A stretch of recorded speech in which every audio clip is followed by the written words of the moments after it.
Indeed, Dream Master. Once the Charmony Festival begins, the Stellaron's powers, along with the song, will be broadcast across the entire planet of Penacony. And then everyone in their dreams will be unable to awaken. This is indeed surprising to me. The dreamscape is maintained by the collective effort of the 5 families. If someone were to use the Charmony Festival to recklessly disseminate the power of the Stellaron, this individual must hold a position of great authority. Do you have any suspects? I'd like to ask, did you really not know of the Stellaron's existence? I would have never thought that this Nameless would point the spear at me. Quite astonishing indeed. If I have offended, the Astral Express extends its sincere apologies. But the current circumstances are dire and leave no room for meticulous inquiry. We're doing this out of concern for the dreamscape's safety.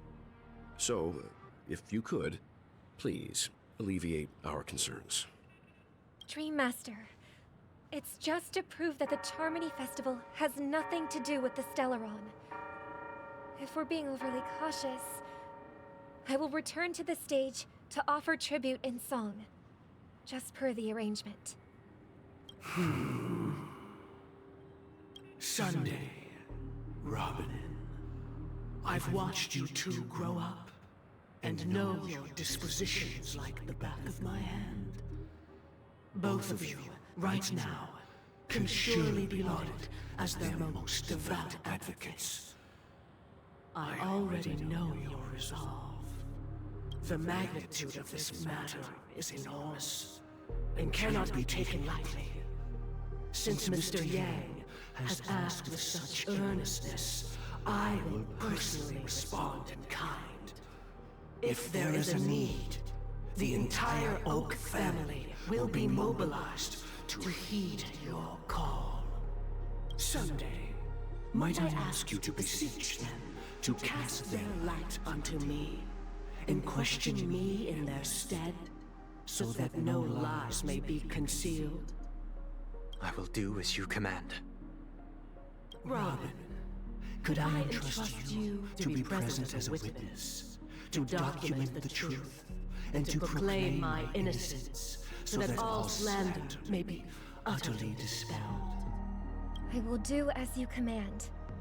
May thy will be carried out on earth, just as it is in the heavens.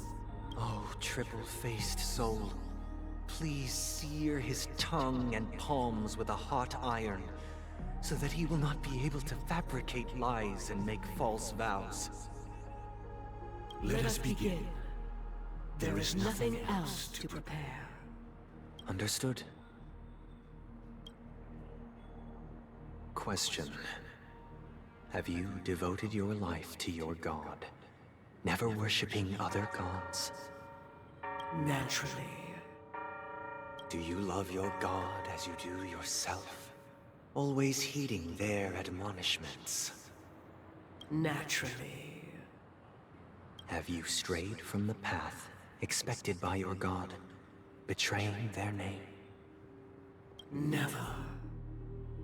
Have you ever been inordinate with your asks of your god, coveting more than the foundation of the creation itself? Never. Then, a final question.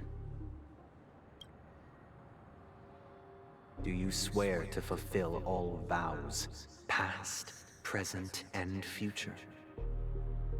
With the Eon as my witness, if I do not deliver on my words, or if I renege on my vows, may I be cursed in accordance with divine law.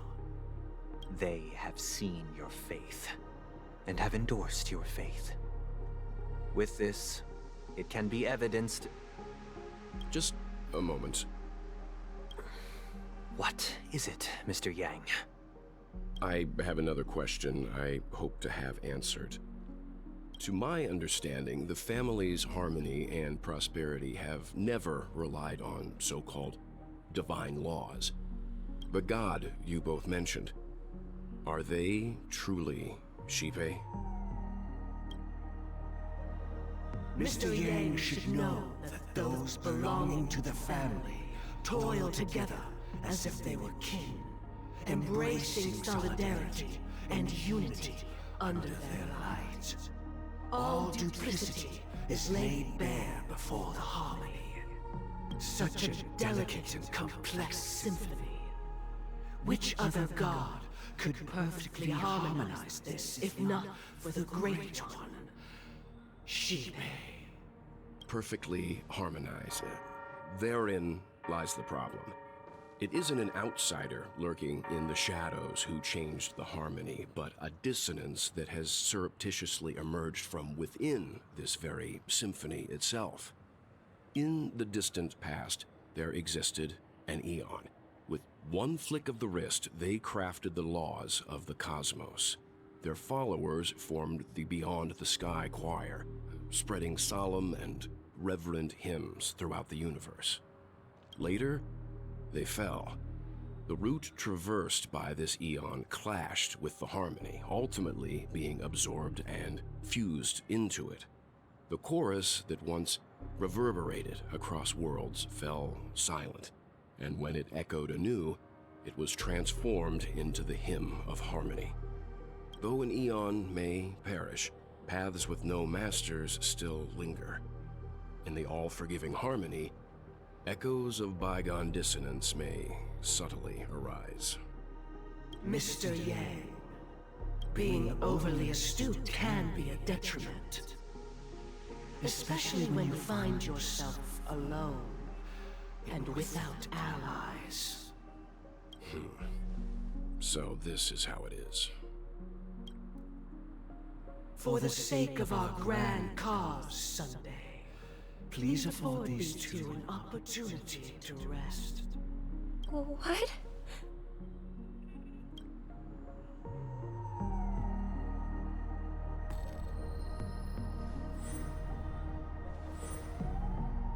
Sorry, Robin. It's just you. I did not wish for you to know this. It's a pity that things have turned out this way. So, this is the true reason I can't sing? The shadow that envelops Penacony is actually... We were never children of the harmony. Our ideal paradise could not have been crafted by Shipe. True bliss can only be guaranteed by the one who transcends the many. Within the foundation of law, humanity establishes civilization, and through harmony, we obtain order.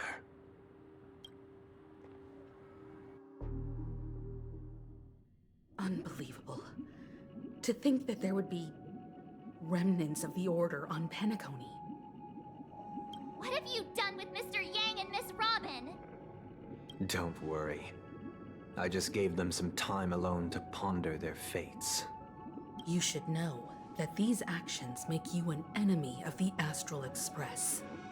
Should we need to stand against the Nameless, it would only be myself and the Oak family involved. But we haven't reached that point yet, have we? Your efforts for the justice of Penacony are evident to everyone, and have been widely observed.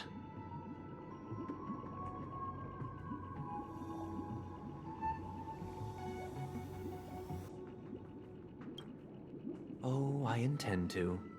But that hinges on the outcome of this negotiation. If it is the Order that drove you to imprison Welt and Robin, and you're using them to coerce our compliance, then there'll be no point in entertaining any type of discussion. You're mistaken, Miss Himiko. They are in very safe hands, and just as the family has always proclaimed, no one can be harmed in the dreamscape, least of all in the beautiful new world belonging to the Order. Penacony and the entire universe have witnessed far too much innocent bloodshed. The strong wield their blades against the weak, and the victors push the vanquished to the brink of life. Natural selection. The world abides by this principle, establishing the well-being of humanity atop the corpses of the downtrodden. Only we, or rather, I, possess the power to put an end to this farce. So you've decided to resurrect a dead Eon? No one's ever done such a thing. If Miss Himiko is interested, let's draw back the veil and speak candidly. I've always firmly believed that people can understand one another through peaceful means. I'm willing to divulge the unembellished truth as to the intentions of the Order's Pathstriders, so that you will make better judgment for the Astral Express, for Penacony, and for this stretch of the universe. Words can hardly do justice to the beauty of that ideal. So, come with me, everyone. Let us retrace our steps and see once again where this road leads. Huh? Where'd he go? Welcome. This isn't any location in Penacony's dreamscape. It's my inner world. The reason the scenery before you remains unchanged is because your consciousness has drawn on similar concepts to fill in the gaps.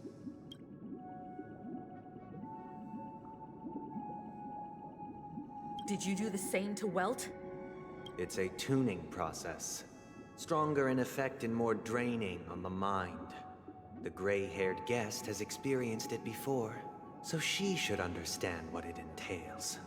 Tuning allows you to intuitively grasp my feelings, which also means that I cannot hide anything from you.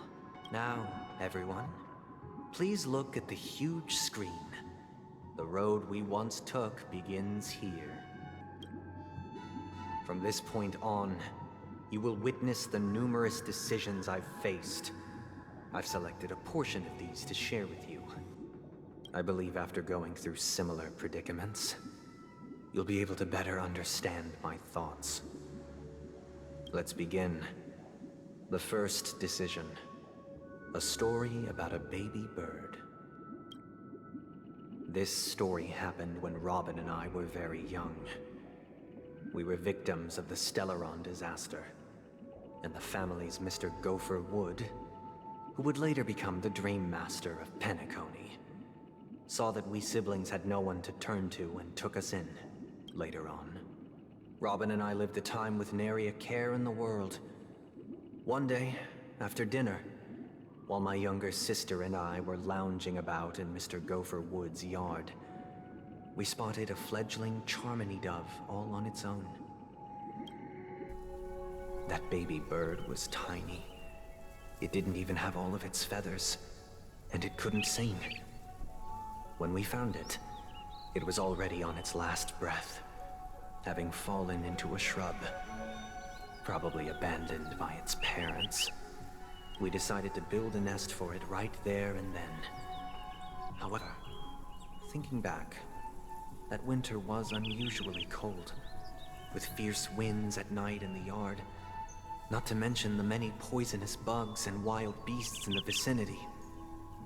It was clear that if we left the fledgling in the yard, it stood no chance of surviving until spring. So, I suggested we take it inside, place it on the shelf by the window, and asked the adults to fashion a cage for it. We decided that when it regained its strength enough to spread its wings, we would release it back into the wild.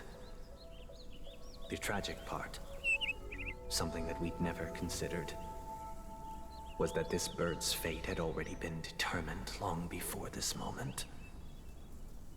Its destiny was determined by our momentary whim. Now, I pass the power of choice to you all. Faced with this situation, what choice would you make? Stick to the original plan, and build a nest with soft net where the Charmony dove fell. Or build a cage for it, and feed it, giving it the utmost care from within the warmth of a home. I eagerly await your answer.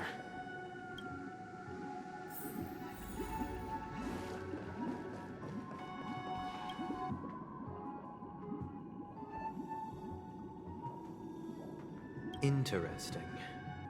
Since you've made up your mind, allow me to reveal what fate this choice will bring to the fledgling. From what I've observed, there are at least 3 predators in that yard that prey on small birds. The Vosicle Scorpion, Asdana Wolverine, and the Huntington Winged Snake. Even if they shy away from humans, these animals are still near apex predators in a fenced location like a yard. In such a location, only one fate awaits that little Charmony dove. A painful death. As for the choice you made, I am deeply sorry. Now, let us advance to the second decision. This time, it's the story of a dream chaser. This story happened when I was appointed as Bronze Melodia, a position exclusive to the Oak family, charged with listening to the problems and vexations of Dreamscape residents, and providing them with the relevant guidance. It was during that period that I had the opportunity to hear voices from all corners of the Dreamscape. Joy, sorrow, arrogance, regret. The complex tapestry of human nature that formed the world. And I was fortunate to catch a glimpse of it. He was a dream chaser, and an illegal stowaway. Just like the rest of them, he came to Penacony in search of a better life, except that, to most people, the price he paid, I suppose you could say it was everything. He told me, I sold everything I could at home. The house, the land, even his 2 children. He said he could not afford to raise them, and that at least they could eat if they lived as slaves. He had a plan in place. He would buy back his children once he had made his fortune, and enjoy Penacony's beautiful dream with them. Alas, his plan to smuggle himself was somewhat clumsy, and he was sniffed out by those pig-headed hounds. After hearing the Dream Chaser's story, I immediately appealed to the Bloodhound family to cease their pursuit. That way, at least he could live peacefully. But I was still too naive to the ways of the world. I did not anticipate that what I thought was a kind gesture would later lead to dire consequences. I'll tell you the outcome soon. For now, I'd like you all to make a choice. Will you do as I did, and try to convince the Bloodhound family to stop their pursuit, so that the Dream Chaser may live peacefully and realize his wishes? Or will you remain silent, leaving him to languish while the hounds are hot on his heels, until his inevitable judgment arrives? I look forward to everyone's decisions. Who knows? Perhaps they might even alter the outcome of this tragedy.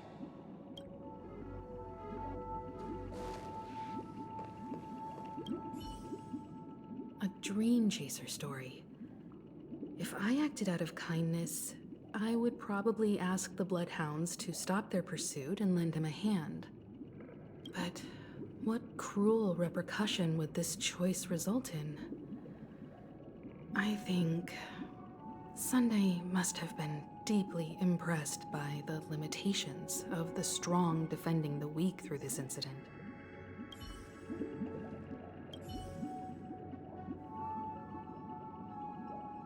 This question... Surely it has some connection to the baby bird story. And this connection is precisely the breakthrough Sunday aims to use to persuade us. I'd probably choose to ask the Bloodhounds to cease their pursuit.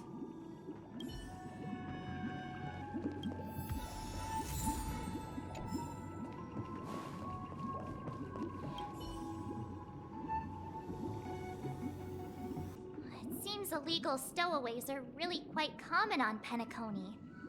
But that guy in the story, I don't think he deserves any sympathy at all.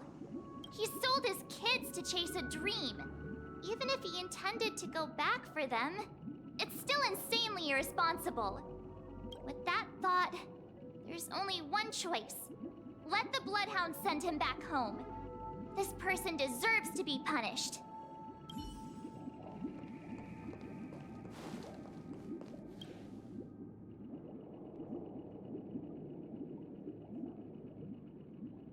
It seems you, like me, are pondering whether a different choice could have led to a better outcome. Sadly, his fate would only be more tragic. Say he never gets caught. He would only die from delirium. The methods with which illegal stowaways enter dreams are unorthodox. Not flawless like the hotels. Living in the dreamscape would be a mere pipe dream. Should he be apprehended? Could the hounds afford to turn a blind eye? The answer is a definitive no. They couldn't bear the resulting consequences, and thus wouldn't dare extend a helping hand. As to your choice, I once again offer my heartfelt apologies. Next comes the third and final decision. And the story this time is my own. This story happened the day I was appointed the Oak family head.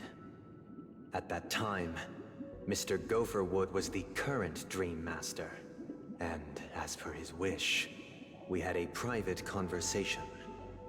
What surprised me was that the Dream Master had only come to deliver a letter to me. He let me read its contents. And it was a letter from my sister.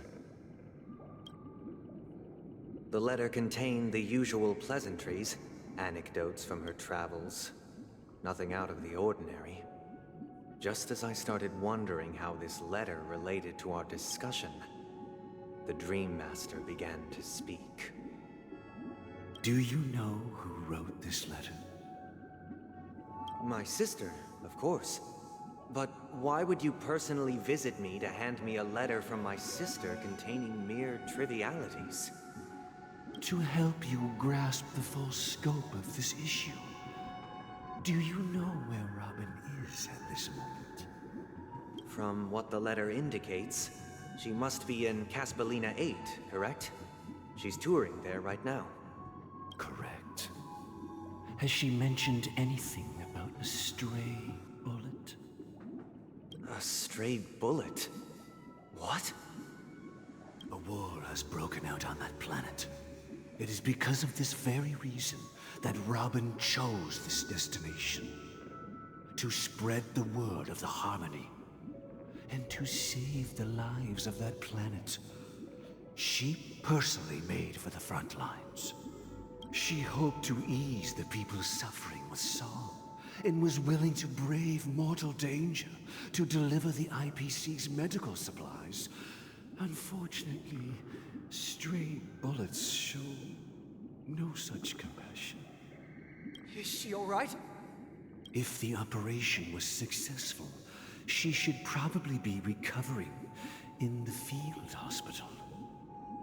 By the eon above, the bullet struck her neck directly, yet possibly as a reward for her consistent deeds of harmony, it didn't hit any vital arteries.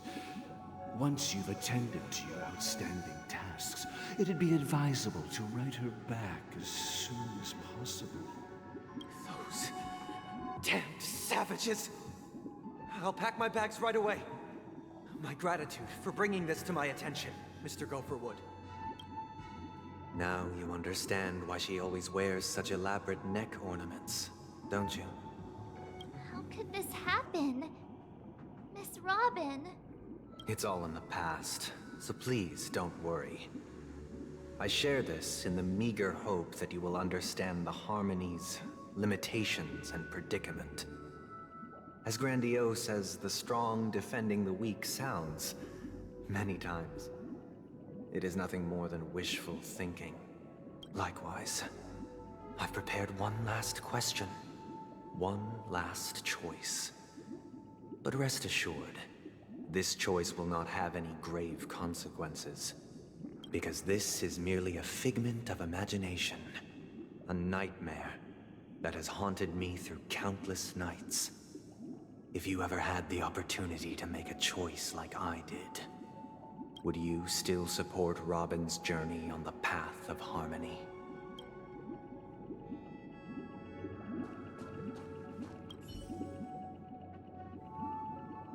I often feel like I've dreamt of similar scenes on certain nights. In the dream, I see blurry faces.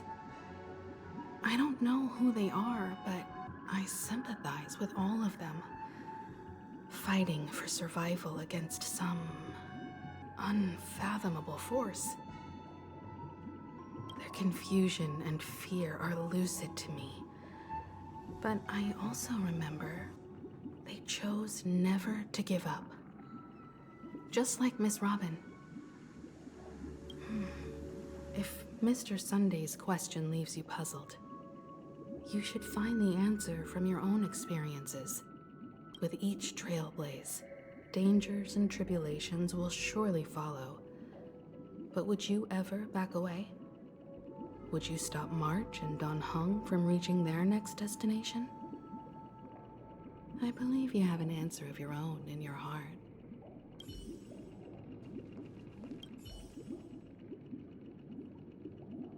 Miss Robin's courage is admirable. And here I was thinking she was just another superstar celebrity. But the fact that she's also Mr. Sunday's younger sister? No, I doubt he'd wish harm on his own flesh and blood, no matter how grand the ambition.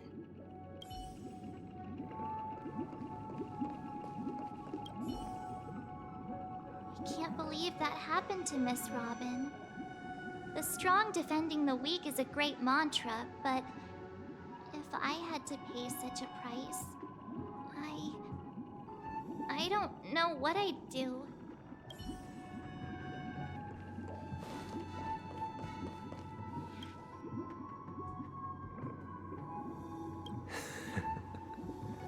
I see. I am now aware of everyone's stances. Raising these questions merely serves to illustrate one point. The plight of Penacony cannot be salvaged by the harmony. The true foundation for a sweet dream paradise can only be established through the order, where the strong govern the weak. I know the suffering of being tormented, the turmoil of losing your way, how sorrow, and even despair, set in when matters don't work out. All of this causes me unending pain, because this is not what happiness is at all. We must teach the weak how to live a happy life. And this life isn't some noble propriety that the upper crust preaches, but in definitive terms, a way of survival that belongs to everyone. So what is your definition of living a happy life? Good question. Human consciousness is fundamentally an illusion, a cage known as self-worth. People lured in by this illusion make mistakes, yet still ask that external influences bear the burden. When one mistake after the next permeates the masses, they become impossible to trace. Thus, the amassing of these individual cages culminate to form a prison, a place dictated only by the rule of survival of the fittest. Nature is always accompanied by predation and sacrifice. Its antithesis is known as order. That is what I want to do. Unite people's happiness under the banner of order. They won't need to make bitter choices any longer, nor face the weaknesses of humanity. They can cast aside their primal instincts to build a haven for mankind. Simply describing thoughts is far too abstract. So allow me to provide a simple example. As you all may know, there are societal norms like weekends and long weekends that exist on some worlds. During these hard-earned rest days, people are given the chance to extricate themselves from the stresses of everyday life, allowing a certain tranquility to return to their souls. And it is only on these days that people do not have to adhere to the law where the strong prey on the weak. They can live out their lives happily during these brief intermissions. It's just a pity that 2 or 3 days are still too fleeting compared to the span of a lifetime. From where I stand, society's ideal system should be 7 rest days. Following Sunday, there should ensue a second, a third, and indeed an infinite procession of Sundays. This should be the face of the new world.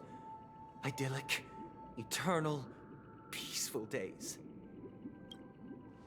And thus, every person can return to their base selves in this utopia.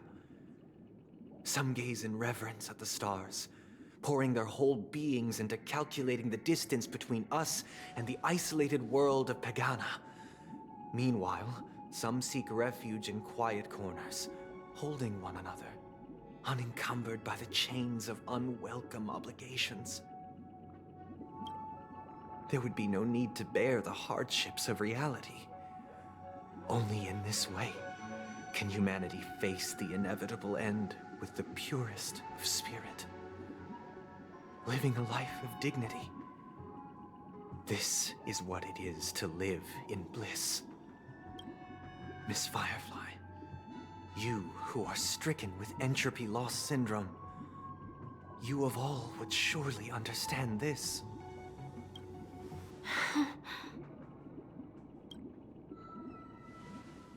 It sounds like a flawless theory.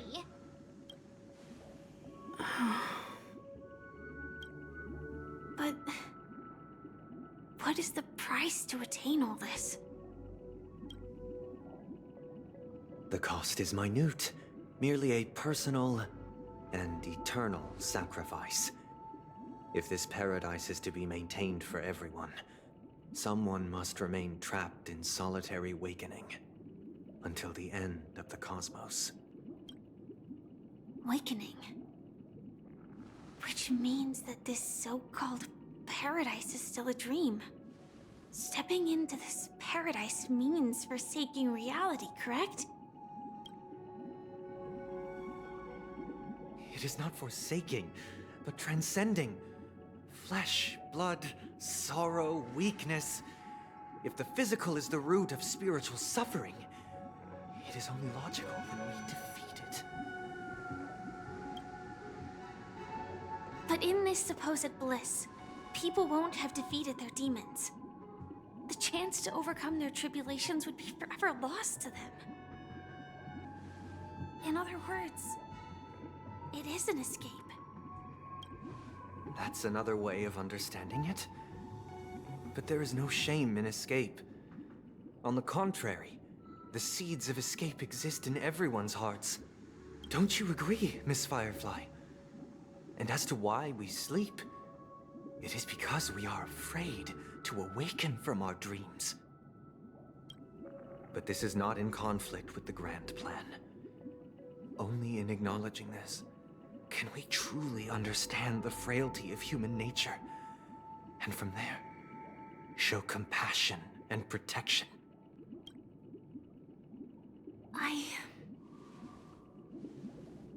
I admit that you are a born leader. Your perspective on humanity brims with pessimism. Yet you express compassion for all, even when your heart pities them. But unlike you, I live for the self. From my perspective, individuals making choices for themselves is their birthright. The want to escape may be innate in the weak, But whether they are weak or not, it is not up to another to decide. Perhaps in your mind, you also view me as weak?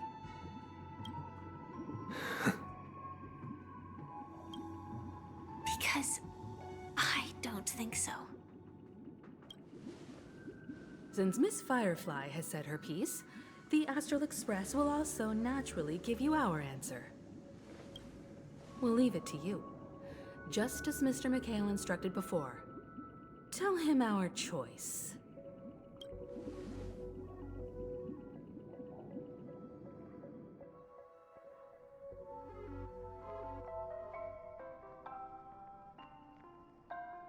What is this place? Does this place ring any bells, Misha? I don't know, but I feel a sense of deja vu. What is this place? It's the realm within a dream bubble. This was left to the Astral Express by a nameless, but weirdly, when we entered it, it was completely empty. Dr. Edward from the Dreamscape sales store told me that dreams are formed from memories, and a dream bubble can't take shape if its core is empty. So I thought you might be able to help us in unraveling this mystery, Misha. As a hotel doorman, you know Penacony best among us. I don't know much about dream bubbles, but if you want to figure out what this mansion is, I'll do my best. I'm counting on you then. Himeko, I still don't get it. Why were you so sure that Misha had a connection with this dream bubble? I wasn't sure. It was just a hunch. But since Misha feels familiar with this place, my hunch might be correct.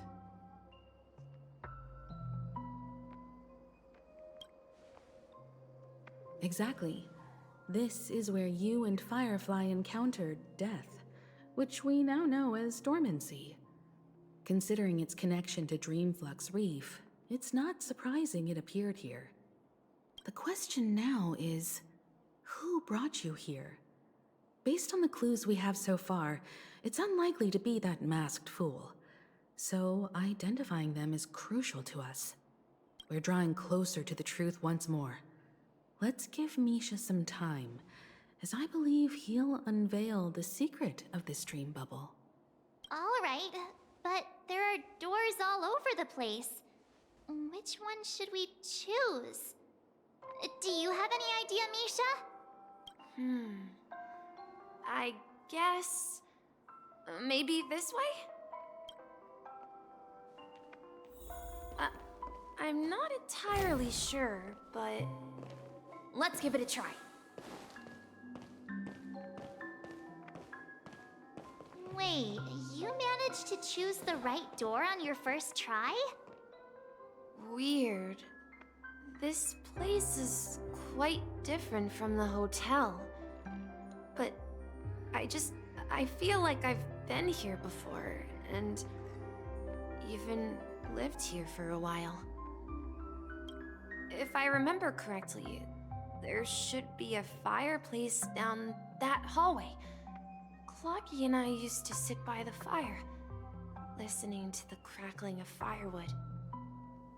And the room on the other side was the toy room. I loved spreading out all the toys from the box on the floor and making up stories for each of them. Hold on. This doesn't make sense. Didn't I grow up in Dreamflux Reef? So, what is this place? This could be a case of amnesia. Don't worry, Misha. It's common for everyone to forget certain aspects of the past. Those memories haven't vanished. They're just lying in the depths of your mind. We can surely get them back. Since this place seems familiar to you, why don't we explore a few more rooms and see if you can recall anything more? Yeah, then let's check out the rooms I just mentioned.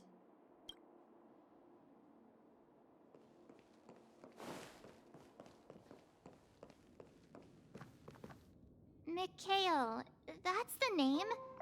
Now we all know him as the Watchmaker. So, who is he talking to? Do you know anything about it, Misha? I'm sorry. I don't know much about the Watchmaker. But, Mikhail... Anything special about that name? Mikhail is Grandpa's name. Grandpa? Do you mean you're the Watchmaker's grandson? But we haven't heard anything about the Watchmaker having descendants. And the name Mikhail is not rare. Perhaps it's merely a coincidence. Could you tell us more about your grandpa, Mikhail? Yeah, sure. He was a seafarer who fearlessly ventured into mysterious seas and storms. He was always on the sea and had lots of friends who accompanied him on his travels. He didn't want me to call him Grandpa because that would make him sound old. He believed he was still young. The name Mikhail was given to him by his parents, Mihaly and Elise, both renowned seafarers. Every time he came back, he'd share his logbook with me and tell me about his adventures at sea. I want to become a great adventurer, just like him. It appears that the Seafarer has nothing to do with the Watchmaker. So, perhaps it's just a coincidence? So, where is your grandpa now? He went off on a new journey, and it's been quite a while since I last saw him.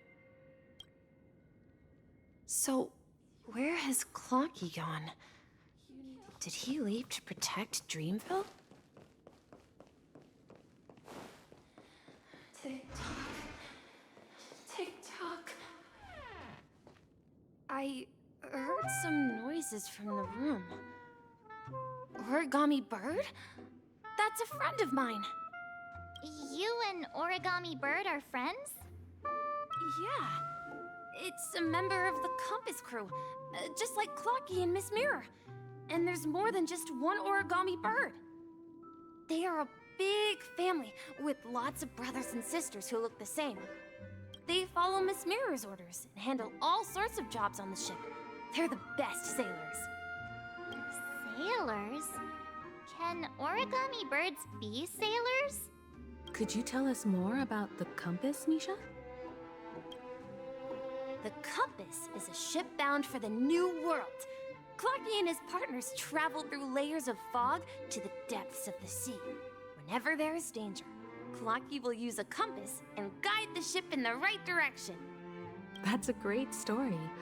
But in the Penacony cartoon, Clocky and his partners have always lived in Dreamville and never ventured out, right? Huh?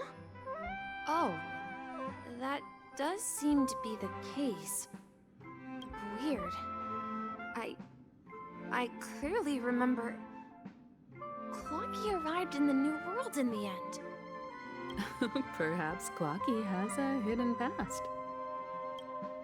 I think I hear the sound of water. You once mentioned there's a magnificent fountain up ahead.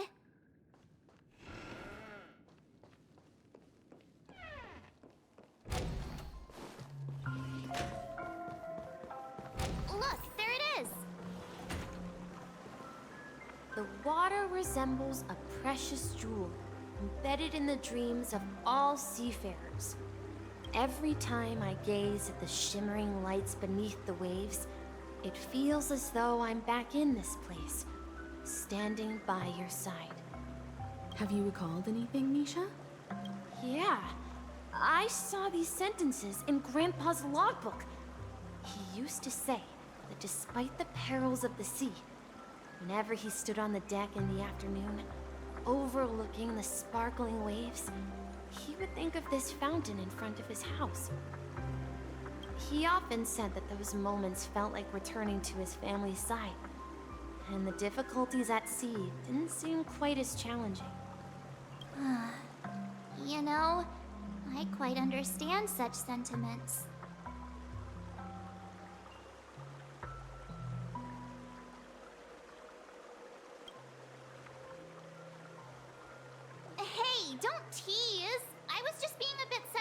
elemental. Perhaps every adventurer far from home carries a fountain within their soul. Even though the other side of the sea remains shrouded in the unknown, the fountain in front of his house serves as a compass, leading him back to his cherished ones. Yeah. While Grandpa was at home, we would stand by the fountain and place the compass, a toy boat that I made, into the pool. Back then, I would ask him when I could go on adventures like him, and he would always laugh and say I was still too young. It seems this Mikhail is truly a seafarer and has nothing to do with the watchmaker. Yeah. Based on Misha's recollections, the scenes in the dream bubble appear to be his childhood memories. But this raises more questions. According to Misha, he was clearly born on an oceanic planet and led an ordinary life, with no connection to Penacony at all. Could this be some sort of metaphor? Perhaps the sea refers to the memory zone. I'm sorry. I don't know, but my memories keep pouring out uncontrollably, like water flowing from a fountain.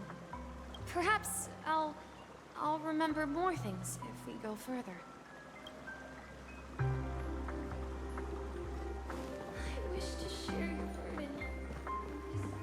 We're going to the opposite side, right? No, we should turn left here. Huh? Something feels different about this place.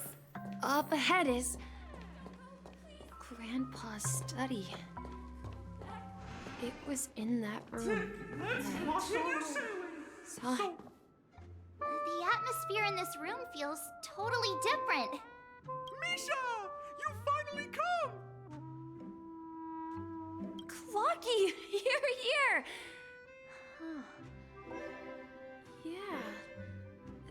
This is the room where we first met each other. Are those books on the bookshelf logbooks left behind by that seafarer? Yeah.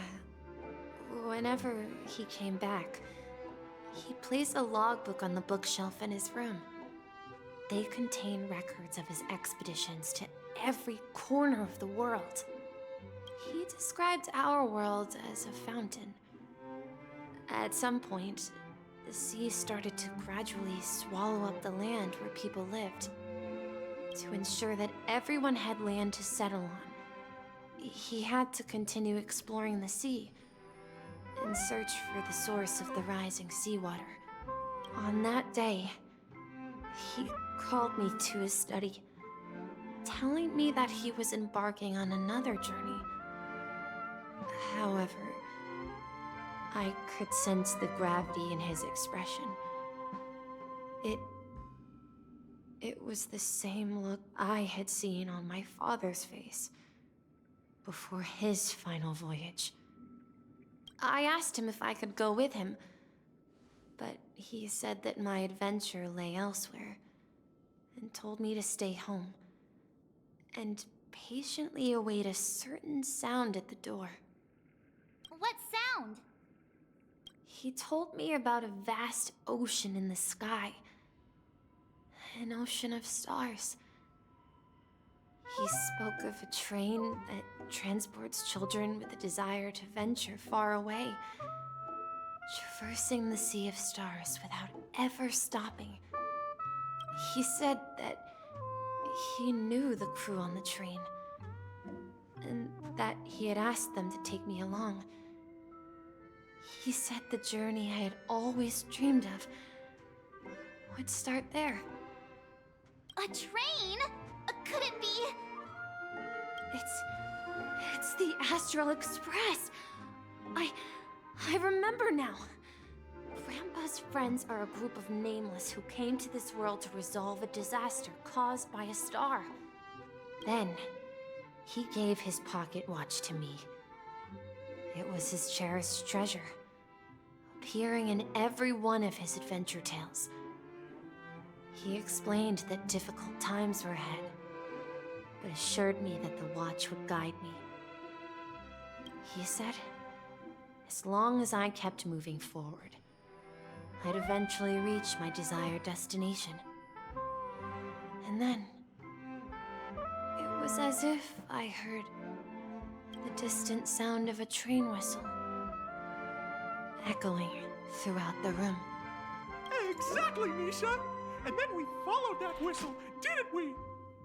Yeah. I think I can still find the way we took back then.